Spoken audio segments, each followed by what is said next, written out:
one of the old timers said a long time ago, a church is not measured by its seating capacity, but by its sending capacity. Its capacity to go, touch communities, and involve communities. A church that doesn't live for itself. And that's what I believe this church is. It's amazing. Now, I just love being part of it, and you're stuck with me. So, whether you like it or not, I'm here, and I'm yours. I think last time I was here, I was on the back end of the time I had to leave Egypt, when it was, they asked the Westerners to leave, where friends were shot up in Alexandria. They found a bomb at the first place we looked for to have our women's conference, and the president got up and said, we need to get all Westerners out because we can't protect you. So I came out, and I remember landing here tired and irritated, to say the least, and hated leaving good people behind, and I was feeling probably a little bit like Abby. And I was standing in the front row, and they started singing this song, you know, take me out on the waters, take my feet. I'm like, nope, not singing that. No one else would ever feel like that, you know, but I was like, no, I'm not singing that. I'm standing on the shore right now, and I'm going to feel the earth move under my feet. I'm not about to leave the shore. That's where I want to be, and that's where I'll stay. So they sang it about 3 times, and you know I can be stubborn. I stood there, like, you know how you do in church, you're all smiles, but inside I'm not showing up for this song. I refuse to sing one word of this song, because right now I'm liking the shore.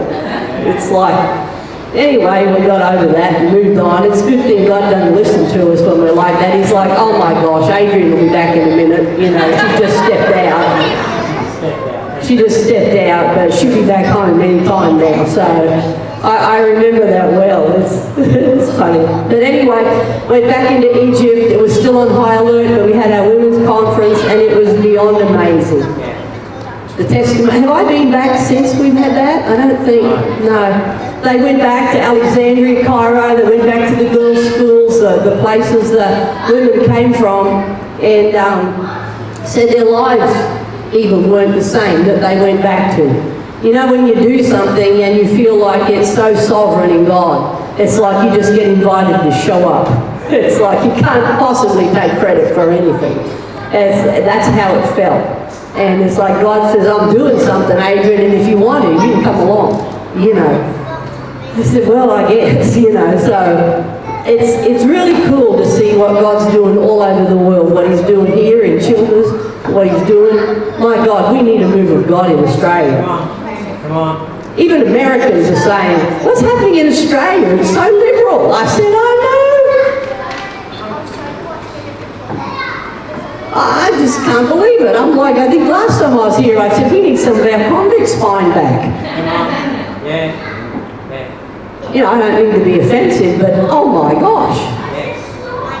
Anyway, so it's good to be here, and it's good to be back in my homeland, home property. I'm from America, but I'm Australian born, dual citizenship, went to America, planted a church in, oh gosh, 1,000 years ago now, 99, because we're all really old. We're older, not old. But this morning, I want to talk about John. I want to read from John chapter 20, verses 1 to 17. I want to read this story. I may have used it before, but I'm going to read it again because I want to go a different route. I just love this account of Mary being at the tomb because there's so much good stuff in this story.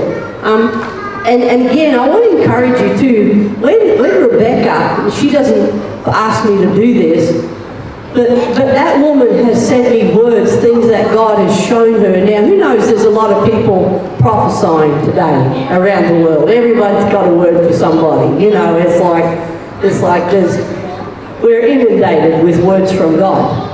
Well, I'm not, but so feel free. But you know what I mean? You know, there's places in Tennessee, places in Australia, where everybody feels their values and giving somebody a word. But when Rebecca sent me this, she sends me words occasionally and they touch my spirit, but that last one, that one she said shifted my insights. I mean, literally, supernaturally shifted my inside. So I want to honour the gift that's on this woman's life, because there's a purity and no guile to it. It's not about building Rebecca, it's about building Jesus and building the kingdom of God. And you can feel that in the fruit of her words. So again, I want to honour her and Troy and the leadership of this church and everything you're doing. So there you go. Let's read John chapter 20. You can go mad at me later, Beck, but you know. I won't listen. You know, I'll go, yes, okay, I won't do that again. You know how we go in church? Really? And we still do what we want. You wouldn't, I know, but it affects me sometimes. Chapter 20. Chapter 20, verse 1. Now on the first day of the week, Mary Magdalene went to the tomb early while it was still dark, and saw that the stone had been taken away from the tomb. Then she ran to Simon Peter and to the other disciple whom Jesus loved, who happened to be writing this. It's interesting. And said to them, they've taken away the Lord out of the tomb, and we do not know where they've laid him. Peter therefore went out, and the other disciple, who was writing this, and were going to the tomb. So they ran together, and the other disciple outran Peter, who happened to be writing this. Hey, competition's been around for a long time. You know, I just think that's funny. I'm sure there's a deep spiritual truth why John said I outran him and got there first, but I just think it's funny. It's like, really, who cares as long as you've got there? So we've got the story, you know. Anyway. So they both ran together, and the other disciple outran Peter, came to the tomb first, and he, stooping down, looking in, saw the linen cloths lying there, yet he did not go in. Then Simon Peter came following him, and went into the tomb, and he saw the linen cloths lying there, the handkerchief that had been around his head, not lying with the linen cloths, but folded together in a place by itself. And the other disciple, who came to the tomb first, went in also, and he saw and believed. For as yet they didn't know the scripture that he must rise from the dead. Then the disciples went again to their own homes, but one of those big little words, but Mary stood outside the tomb weeping.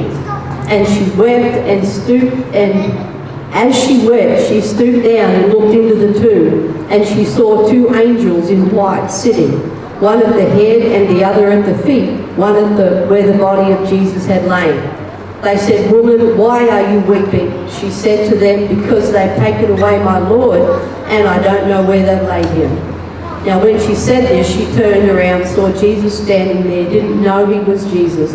And he said, "Woman, who are you seeking?" As if he didn't know. And she, supposing him to be the gardener, saw him, said, "If you've carried him away."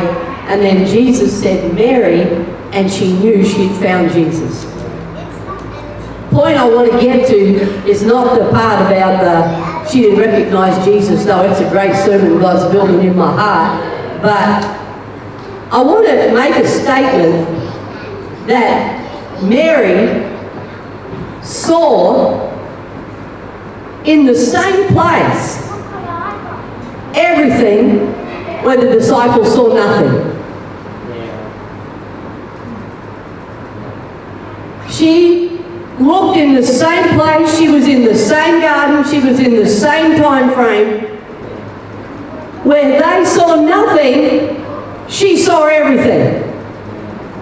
And it always just stopped me. Because why was that so? Why did they have a look and go, and then Mary saw everything? Was Mary Jesus' favourite? No. All that was different was a little bit of time. She stayed just a little bit longer. Mary was a little bit more hungry. She came to that tomb to look for Jesus, and she had made a decision, a determined decision, that I'm not leaving here until I find him, because right now life doesn't look like it should. She comes up to the tomb. She waits. The disciples come for a look. You know, you never get an answer from God when you just come for a look. Have you ever found that? When you just drop in to see what's going on, oh, nothing going on here, let's go back home and have a board meeting and have a discussion. Mary saw everything because she was a little bit more hungry. You see, the Bible says, blessed are the hunger, those who hunger and thirst. And I want to talk about this morning what hunger looks like. You see, hunger is so much more than standing in church and singing a song, I'm hungry for you. It's so much more than being in church 12 times a week. It's so much more than the lip talk. It looks like something. You know when somebody is said they love people? You know what, that looks like something, doesn't it? Because you see their life, they go around being kind and loving people. Going the extra mile, being with people, being nice, because they love people. It looks like something, you know what I mean? Somebody says I love people and all they do is criticize and pull down. Well, you know that picture doesn't line up with that word. You believe the picture. If somebody's a kind person, their life goes around, it looks like them doing kind acts for people.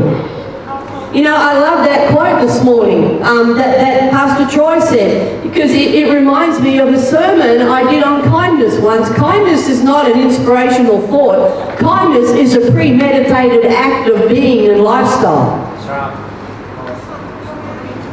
And so kindness looks like something. That person's kind, their life looks like something. So I want to talk about, now you might have 4 other things, but I'm going to give you my 4 things on this with Mary's visitation at the tomb, what hunger looks like. Is that all right? Because hunger looks like something. I honestly, I don't know about you, but I've seen people in church 50 years. They don't know Jesus. They just go to church. They don't worship Jesus, they just go to church.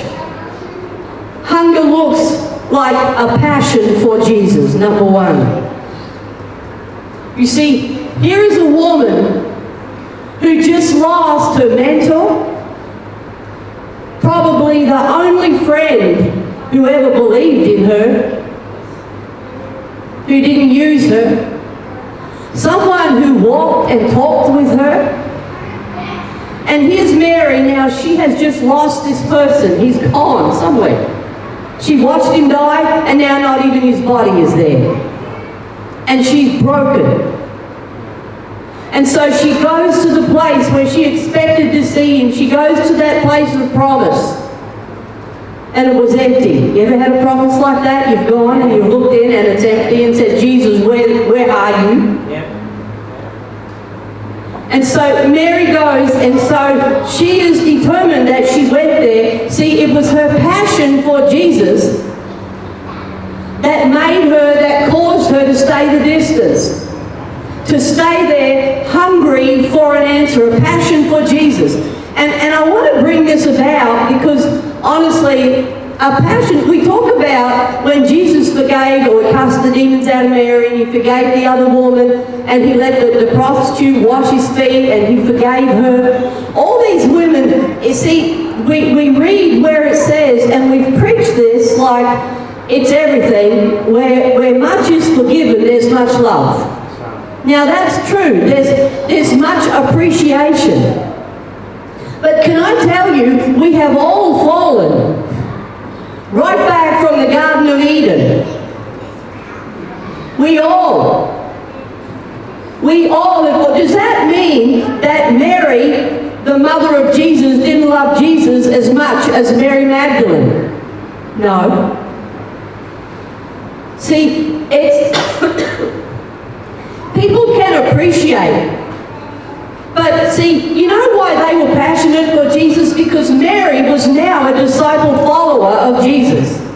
You know what? Her life, she wasn't just released from demonic influence. They weren't just forgiven for a few sins. They were literally translated into the kingdom of light. They were literally, as Jesus looked up and he looked forward to his cross, like he said to the thief, today you will be with me in paradise. He looked at this woman and he totally translated their life into a new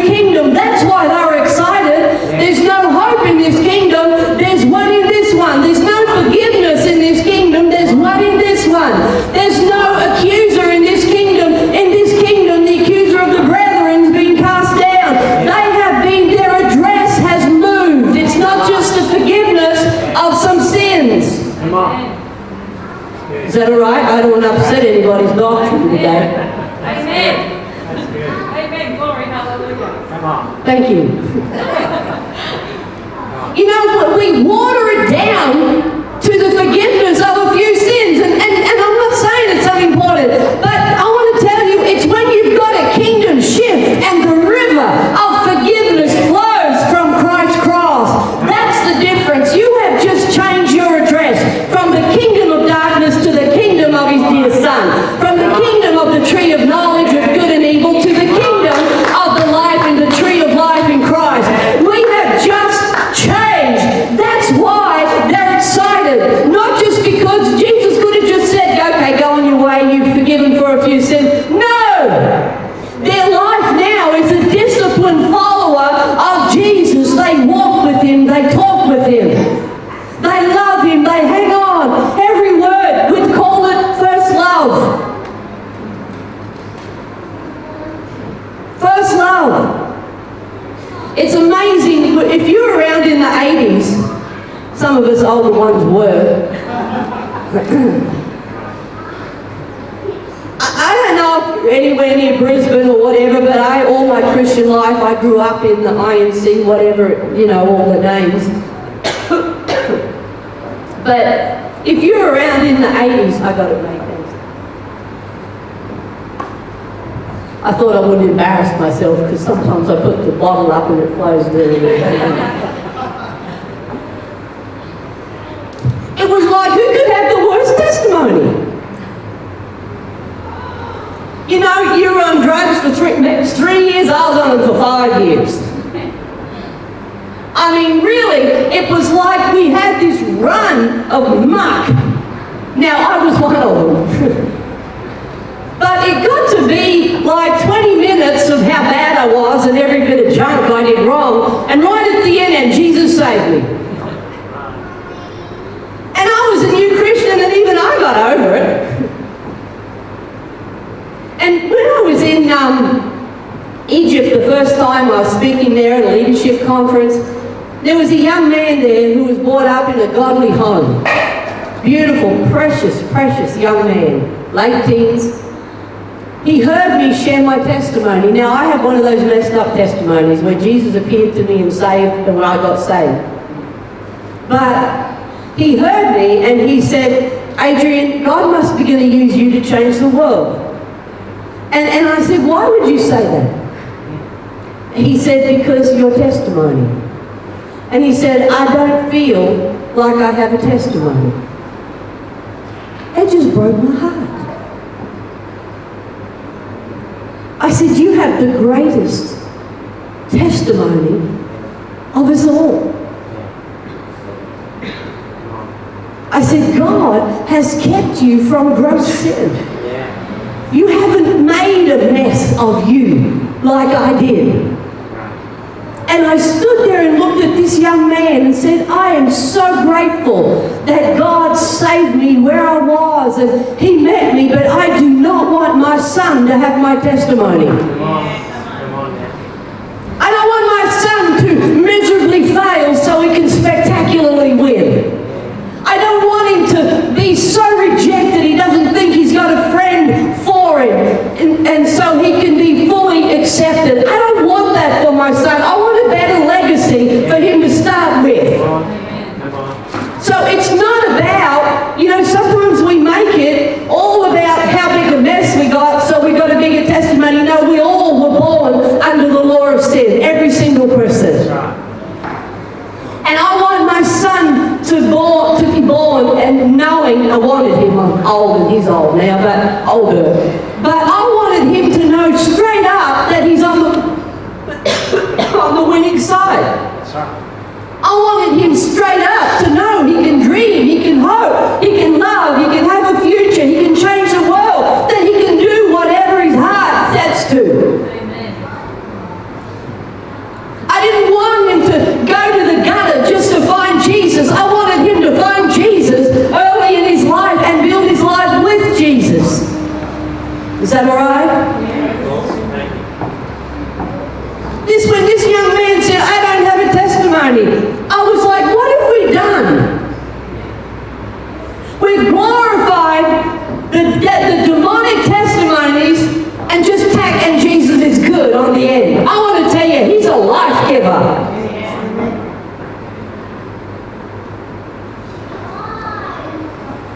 He's a life giver, a dream giver. You know, we say to people, well, you're going to learn by experience. No, we don't. If you learn anything from any experience, as John Maxwell said, it's evaluated experience, for a start. You've got to evaluate your experience. Because as I tell Max, I say John Maxwell said this because it's straight up, but it's funny. He said some people get an A for perseverance and a failure for IQ because they go through the same wall their whole life, you know. But young people here today, wisdom is your best teacher. And if you're smart, you'll listen to wisdom to let wisdom build your life. You'll avoid falling off a lot of cliffs. You'll avoid a lot of traps. You'll avoid a lot of distractions. If you're smart, you will let wisdom harness your life and your future. And we will listen even when it seems to run sideways across every desire in our heart. Wisdom is the greatest teacher. See, here Mary is passionate for Jesus. Can I tell you, point number one is my favorite. I spent a bit more time on it. The others aren't as long, I promise.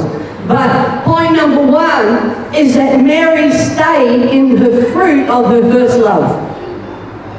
And your first love for Jesus, the power of that first love needs to be protected at all costs. Life comes in, does a number, and after a little while we stop and say, Jesus. You know, the fire is just sort of got dim. It happens to everybody. We've got to go after and let the fire of the salvation of Jesus, like we sang this morning, burn in our hearts. Go back to God. I'm grateful that I am redeemed. I'm grateful that you died on a cross to give me eternal life with you. And I'm grateful that you put my feet on solid setting to build life on regardless of what age. And I want my son to know, I wanted him to know at an early age that God is for him and not against him. That as he goes on and builds his life, that God is for him. I am grateful for God who is for me. I'm grateful for my salvation. And we go back and we just always, we need to go back sometimes to our power, our first love. Remember the book in Revelation, the letter, Jesus said you're doing everything right, you're making a mark, but you've lost your first love. He said in Jeremiah chapter 2, he was talking to the church and he said, I remember when you're my betrothed and you just walked with me through the wilderness. Jesus was remembering this group of people who were caught up in their first love. And Jesus said, man, we're going through the wilderness. They said, okay, we'll go. But then he started to really admonish them because he said, now you want to know why and you tell me no. Jesus, you with me today? See, passion for Jesus is not just because he's forgiven a few sins. It's because I live in a kingdom where that river flows. And I don't mean just because irreverently. You know what I'm saying here? It's first love. It's living in that first love relationship with Jesus, where we just walk with him, talk with him, love him. And I heard a song the other day, he's the center. He's the center of all that I am, all that I do. He becomes my everything in every way. That's first love. That's first love. Amen? Number 2 is another one of my favorites, but we'll just brush over it. Hunger looks like somebody waiting on him, watching him waiting. You see, when Mary went to that tomb, Mary said, you know what? I have come for an answer and I'm not leaving till I get it. You know, sometimes in today's stuff with so many distractions around, we pray for 5 minutes, then we move on to something else. You know, we're like, well, God, what about my son, my daughter? God, what about this thing? What about my finances? What about this? And we pray for it for a little while and feel like we're earnest, but then all of a sudden we pray for Aunt Mary, Uncle Jim, and then we get off praying for the whole world, and then we go down to the street. Can I tell you, there are times in your life, I call them game changer moments, where you need to stand your ground and you need to push everything else aside and you need to stand in your heart in position. Garden, covered place means place of prayer, and you need to stand in that place and say, I am not leaving here until I hear from heaven. I'm not leaving here until I hear Jesus call my name. I'm not leaving here until I have got an answer. There's a stubbornness, it's a perseverance is a better word, but a stubbornness, like the lady, you know that lady that Jesus said knocked on the judge's door? I think that's me sometimes. I mean, I just try to bash that thing down.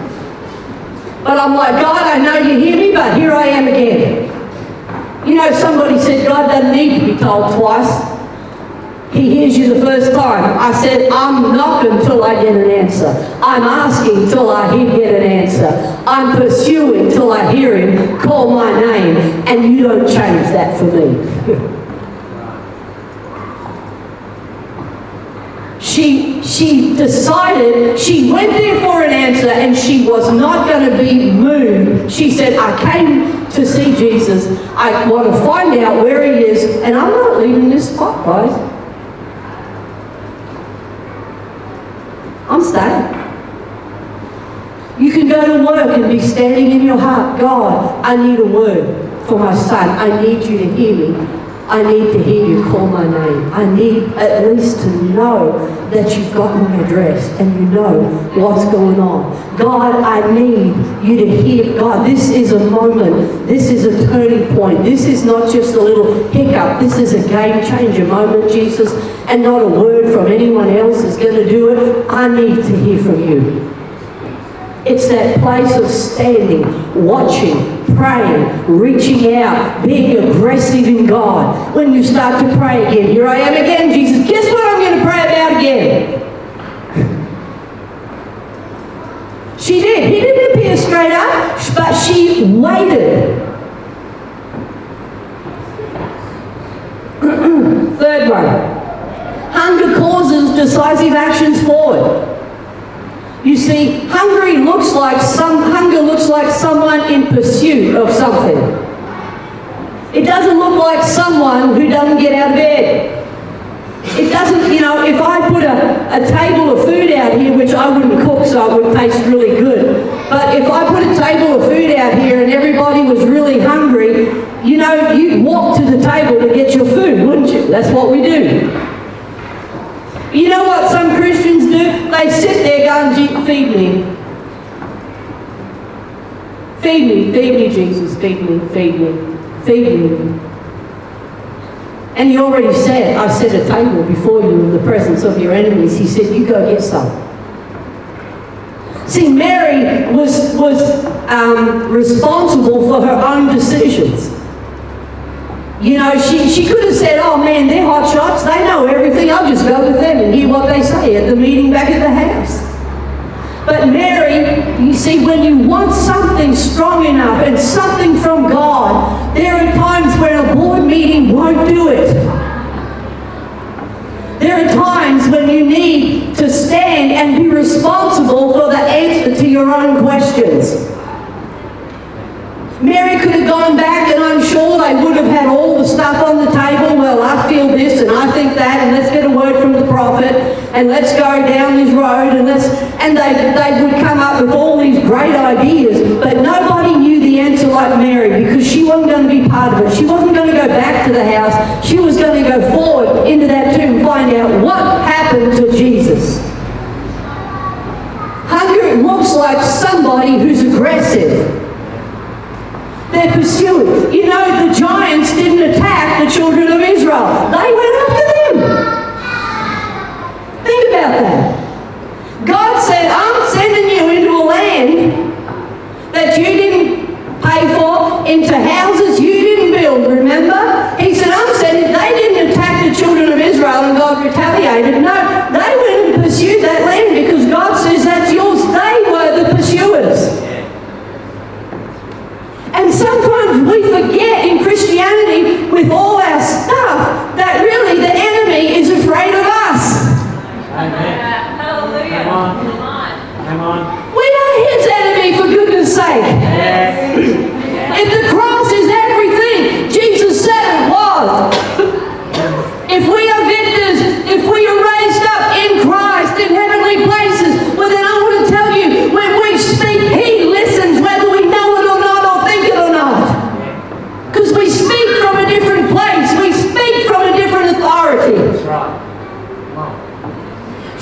Mary was aggressively chasing her answers. Mary was aggressive. She wasn't on the back foot, she was on the front foot going in. We're often taught, I'm going to get up, cover myself in the blood of Jesus in case the devil attacks me today. Well, what if I got up and covered myself in the blood of Jesus because I was going after hell today? Yes. Amen. What if when I got out of bed, his worst nightmare just hit the floor? What if when I got out of bed, I knew that greater is he that is in me than he that's in the world I'm about to come across today? What if I got out of bed and said, today I'm going to love people, I'm going to forgive people, I'm going to be kind to people, I'm going to go the extra mile today, I'm going to forgive, I'm going to do what I need to do in God's kingdom? What if I went on as an aggressor and pursued some of that fruit even in my day? What if I went after it instead of, if you get into a fight, and I got into a few in my day. I know, it's hard to believe. But also, I had a big youth group full of inner city kids in Brooklyn. And you're in for a fight, and you've got to break up fights. You walk into that thing and you're like, thank you for Samson's anointing, and you pick up one, you toss him to the side, and you walk away like, dear God, what happened? But you can't fight on the back foot, but you can on the forward foot. You with me? Yeah. Mary was in pursuit of an answer. She was hungry. And the last one, I tried to make them all reasonable so you can get out of here before tomorrow. The last one is the difference sometimes between somebody who receives something and somebody who doesn't, is the fact that the person who receives turns up a little more hungry. A little more hungry. A lot of people go to church but don't show up. A lot of people turn up but don't show up. Instead of entering into the spirit of the service, the song, well, I don't like this song. Well, you think God cares that? You think God cares about that?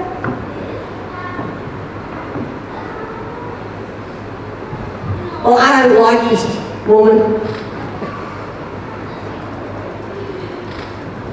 I hope you do. We do. But sometimes we turn up and we don't show up. You know what I'm saying? You ever stood there and sung 4 songs and can't remember what songs you just sung because you're down the road somewhere? I've done that. You're down fixing something or sorting out a problem and you're up the street, your body's there, but lights on, but nobody's on. But people who show up hungry for an answer, people who will come into a service saying, Jesus, I'm not here to critique, I'm not here to judge, I'm not here to like or dislike, I'm not here to just do my duty so the pastor sees me in church and ticks the little box.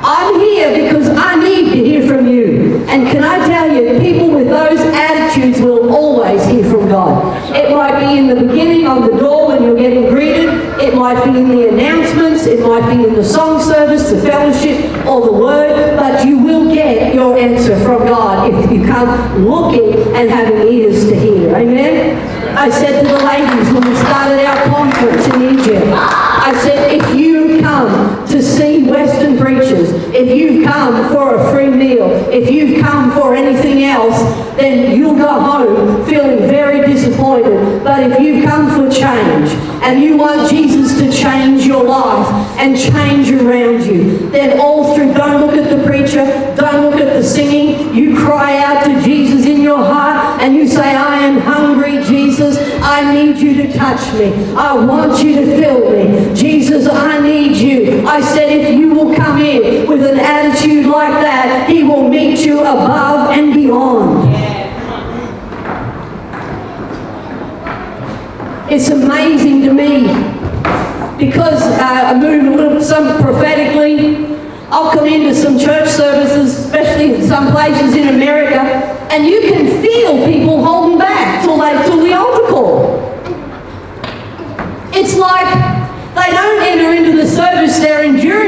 service because they want prayer and a word at the end. You can always feel that. I do. It's like God might have already spoken to them in the service, but they got their eyes on how they think God's going to do it. And I might say, well, God bless you. See you next time. I'm not being mean, but you know what I'm saying? They didn't show up for the whole service. They turned up with an idea in mind that they weren't showing up till the end prayer. That's not going to give them a voice. That's not going to give... God knows that. You can believe He's going to shut the mouth of that preacher. They won't get what they want. They might get God bless you. Only because He loves us. A hungry person shows up. And they're focused on showing up. You know, I've been to some pretty dead churches, but I've needed some real answers from God. And you know, God spoke to me in every single time because it wasn't about the church, it was about my hunger. I needed to hear from God. And somewhere, somehow, God spoke to me. Amen? Is that all right? You still love me today? Hunger is someone who lives in their first love and protects it at all costs. Hunger is someone who stays the course in their heart and stands their ground, saying, God, I need to see. Not just hear about the answer, I need to see. I need this. I need a voice from heaven. I need you to call my name. And until you do, I am not moving. You're going to hear from me regularly. Mary was aggressive. She took personal responsibility to get her answers. She was a forward thinker. She was a forward mover.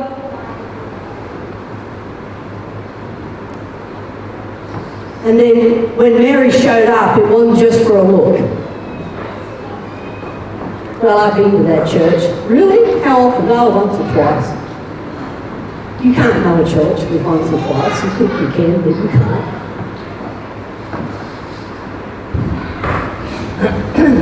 Mary shows up.